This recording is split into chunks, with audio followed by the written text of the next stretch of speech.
Katika vita vya muda mrefu kati ya Ukraine na Urusi, moja ya matukio yanayozua mjadala mkali katika uwanja wa silaha na mikakati ya kivita ni jinsi teknolojia ya magharibi, hasa ile kutoka Marekani, inavyoshindwa kutimiza matarajio. Moja ya mifano inayozungumzwa zaidi kwa sasa ni kupotezwa kwa karibu mizinga yote ya M1 Abrams iliyotumwa na Marekani kwenda Ukraine.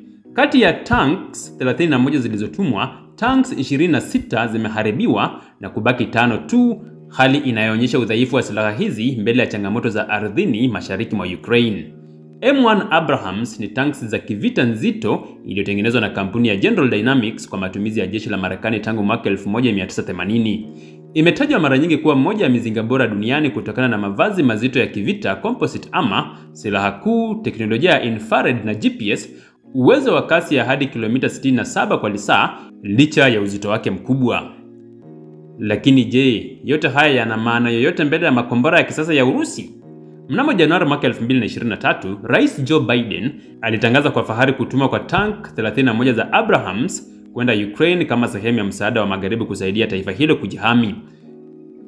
Tanki ya kwanza iliharibiwa rasmi tarehe 26 Februari mwaka 2024 katika eneo la Avdiivka na wapiganaji kutoka kundi la vikosi vya Central Group of Forces la Urusi. Kufikia mwezi Juni mwaka huu, ripoti kutoka vyanzo vya kijeshi zinaonyesha kuwa tanki 26 kati ya 31 zimeshaharibiwa, nyingine kuachwa, kuungua au kukamatwa na vikosi vya Urusi. Sababu kuu zinazochangia kuanguka kwa Abrams tanks nchini Ukraine ni pamoja na moja, mandhari ya vita vya Ukraine. Mashamba yaliloa tope, maeneo tambarare ya Donbas na miundombinu iliyoharibika kufanya tanki hizi nzito kuwa lengo rahisi. 2, teknolojia inayopitwa na wakati.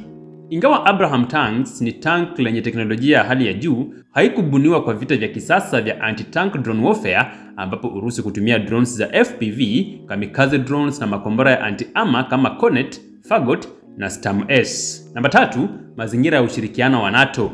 Ukraine haijapokea miundombinu kamili ya kutunza na kuendesha Abrams kama ilivyo kwa Marekani. Bila ndege za kusaidia, mifumo ya kupambana na anga au helikopta za kuondoa hatari, Abrams hubaki bila ulinzi wa kutosha.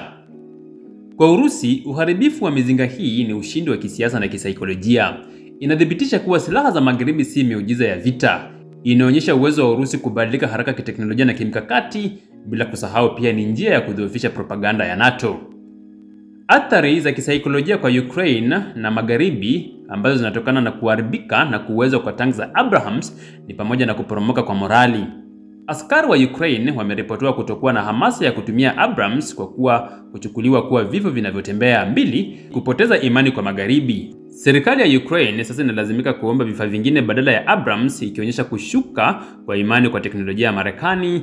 Na 3, maswali kwa watengenezaji. Je, Abrams bado ina nafasi kwenye vita vya kisasa? Je, Marekani imeficha uwezo wake kamili au ni kweli kwamba tanki hilo lina mapungufu makubwa?